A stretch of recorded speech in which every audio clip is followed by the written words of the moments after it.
Je traversais mon hôpital tout à l'heure pour venir à cette conférence de presse. J'ai de l'émotion. Je me disais, c'est un honneur de devenir chef de service. C'est une reconnaissance de votre équipe, de vos pairs, de vos collègues. Et là, j'avais l'impression de venir à une sorte d'enterrement, celui de ce titre, et puis celui un peu de l'hôpital public. Et ça nous fait chaud au cœur depuis quelques mois d'être dans la bataille. C'est ce qui nous permet de tenir encore et d'être. Et puis on espère que cette bataille, on va la gagner. Le cauchemar, il a commencé. Je vais vous donner des exemples concrets. Hein.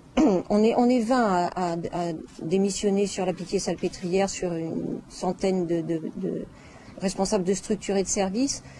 Le cauchemar, il a commencé quand on a commencé à nous dire qu'il va falloir que vous produisiez du séjour, alors que nous, on avait l'habitude de prodiguer des soins.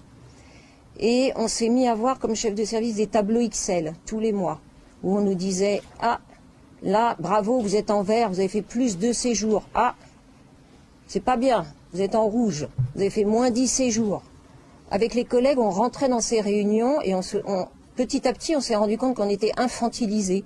On se retrouvait à l'école avec des bonnes notes ou des mauvaises notes. Et comme il était dit tout à l'heure, on a peur.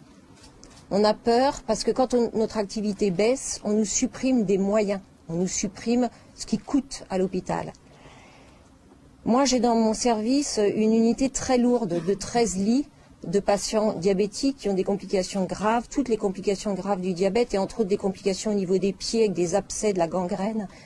C'est des patients difficiles à soigner qui demandent beaucoup d'attention, morphine, insuline, transfusion, bloc opératoire. On nous renvoie les patients immédiatement après le bloc opératoire. Je me suis rendu compte que dans les réunions hebdomadaires où on parle avec tout le personnel de ces patients, je devenais une espèce de robot à dire « quand est-ce qu'il sort ? Quand est-ce qu'il sort ? Quand est-ce qu'il sort ?» Parce que dans ma tête, je me disais « ça fait 15 jours qu'il est là, il occupe la chambre, je ne vais pas pouvoir faire du séjour. » Et c'est les jeunes, les infirmières qui me regardent. Et maintenant, je sais que quand on commence à me regarder comme ça, c'est que je suis plus éthique. Et je me ressaisis et d'ailleurs, je leur dis « oubliez jamais pourquoi les patients sont là, rappelez-moi cette réalité. » Je dirais qu'en plus, les difficultés qu'on a dans ces maladies chroniques sont des patients pas rentables. C'est-à-dire quand vous rentrez avec un abcès, une gangrène, vous êtes rentable. C'est compliqué à comprendre pour vous. Hein. Vous êtes rentable au début de votre hospitalisation. Mais si on vous débouche les artères, vous êtes encore rentable. Par contre, si on n'arrive pas à vous déboucher les artères, vous commencez à ne plus être rentable du tout. On va vous garder un certain temps parce que votre plaie est complexe. Et donc, au fur et à mesure que les jours passent, l'hôpital commence à perdre de l'argent.